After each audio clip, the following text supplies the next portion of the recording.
Since the permit trading system was adopted in 1986, the fishery has stabilized and appears to be operating on a sustainable basis.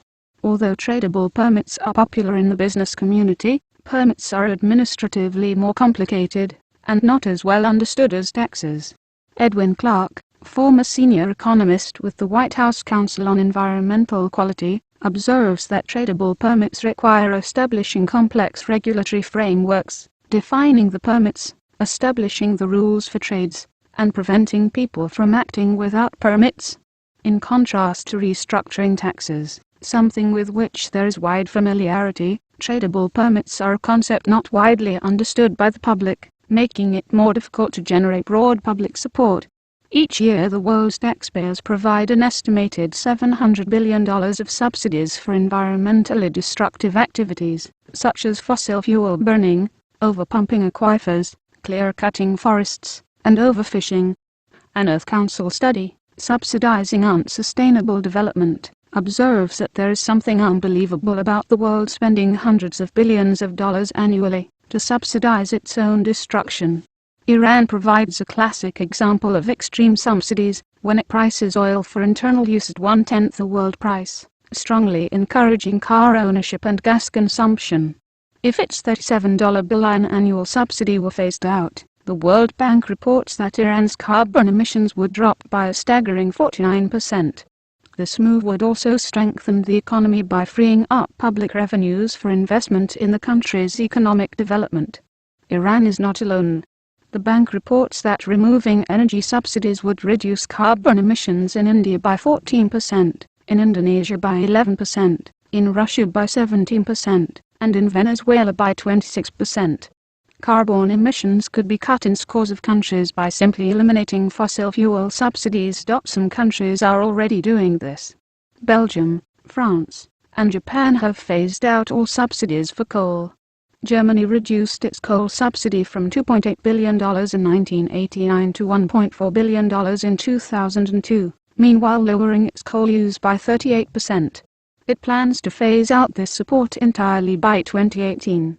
As oil prices have climbed, a number of countries have greatly reduced or eliminated subsidies that held fuel prices well below world market prices, because of the heavy fiscal cost.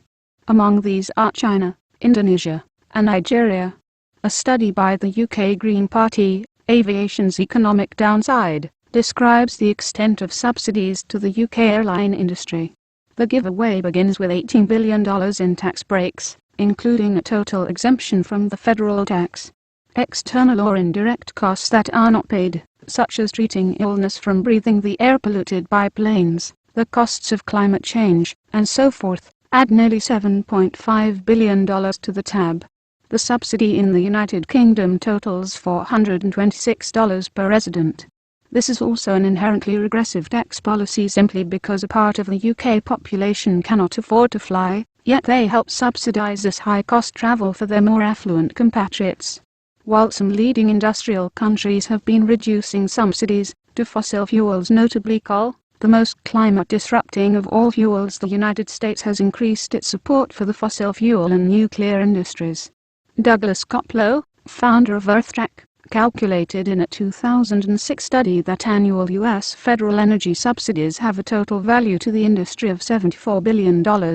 Of this, the oil and gas industry gets $39 billion, coal $8 billion, and nuclear $9 billion. At a time when there is a need to conserve oil resources, U.S. taxpayers are subsidizing their depletion. Just as there is a need for tax shifting, there is also a need for subsidy shifting. A world facing the prospect of economically disruptive climate change, for example, can no longer justify subsidies to expand the burning of coal and oil. Shifting these subsidies to the development of climate-benign energy sources such as wind, solar, biomass, and geothermal power will help stabilize the Earth's climate. Shifting subsidies from road construction to rail construction could increase mobility in many situations, while reducing carbon emissions. And shifting the $22 billion in annual fishing industry subsidies, which encourage destructive overfishing, to the creation of marine parks to regenerate fisheries would be a giant step in restoring oceanic fisheries. In a troubled world economy, Where many governments are facing fiscal deficits, these proposed tax and subsidy shifts can help balance the books, create additional jobs, and save the economy's eco-supports.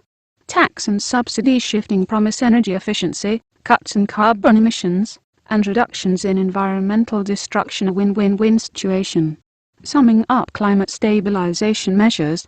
Earlier we outlined the need to cut net carbon dioxide emissions 80% by 2020, to minimize the future rise in temperature. Here we summarize the Plan B measures for doing so, including both reducing fossil fuel use and increasing biological sequestration. Replacing fossil fuels with renewable sources of energy for generating electricity and heat will reduce carbon emissions in 2020 by more than 3.1 billion tons. See Table 13-1. The biggest single cut in carbon emissions comes from phasing out the use of coal to generate electricity, a step that will also sharply reduce the 3 million deaths from air pollution each year. Other cuts come from entirely backing out all the oil used to generate electricity, and 70% of the natural gas. In the transport sector, the greatly reduced use of oil will eliminate close to 1.2 billion tons of carbon emissions.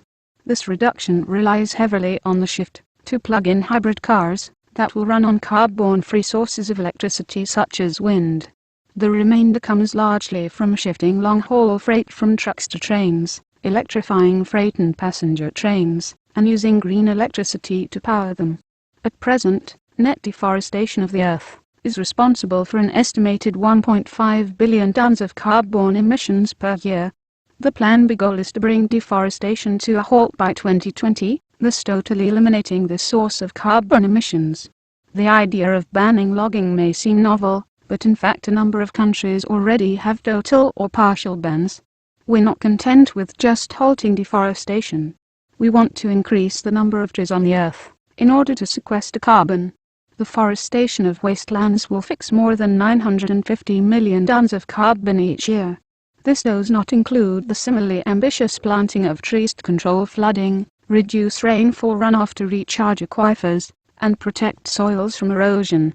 The other initiative to sequester carbon biologically is achieved through land use management. This includes expanding the area of minimum or no-till cropland, planting more cover crops during the off-season, and using more perennials instead of annuals in cropping patterns. The latter would mean, for example, using less corn and more switchgrass to produce fuel ethanol. These practices can fix an estimated 600 million tons of carbon per year. Together, replacing fossil fuels in electricity generation with renewable sources of energy, switching to plug-in hybrid cars, going to all-electric railways, banning deforestation, and sequestering carbon by planting trees, and improving soil management will drop carbon dioxide emissions in 2020 more than 80% below today's levels. This reduction will stabilize atmospheric CO2 concentrations below 400 parts per million, limiting the future rise in temperature. Although we devoted a chapter to increasing energy efficiency doing what we do with less energy, there is also a huge potential for cutting carbon emissions through conservation by not doing some of the things we do, or doing them differently. For example, in the summer of 2006, Prime Minister Junichiro Koizumi of Japan announced that, in order to save energy, Japanese men would be encouraged to not wear jackets and ties in the office. This meant thermostats could be raised, thus reducing electricity use for air conditioning, while maintaining the same comfort level. Our tabulated carbon cuts do not include lifestyle changes like this, which can make a huge difference. Urban planner card register accounts meeting a bicycle activist friend wearing a t-shirt that said, "I just lost 3,500 pounds. Ask me how." When asked, he said he had sold his car. Replacing a 3,500 pound car with a 22 pound bicycle obviously reduces energy use dramatically, but it also reduces materials used by 99%, indirectly saving still more energy. Dietary changes can also make a difference. We learned in Chapter 9 that the energy differences between a diet rich in red meat and a plant-based diet is roughly the same as the energy use difference between driving a Chevrolet Suburban sports utility vehicle and a Toyota Prius gas-electric hybrid. The bottom line is that those of us with diets rich in livestock products can do both ourselves and civilization a favor by moving down the food chain. For countries everywhere, particularly developing ones, the economic good news is that the Plan B energy economy is much more labor-intensive than the fossil fuel-based economy it is replacing. For example, in Germany, a leader in the energy transition, renewable energy industries already employ more workers than the long-standing fossil fuel and nuclear industries do. In a world where expanding employment is a universal goal, this is welcome news indeed. The restructuring of the energy economy outlined here will not only dramatically drop CO2 emissions, helping to stabilize climate, but it will also eliminate much of the air pollution that we know today.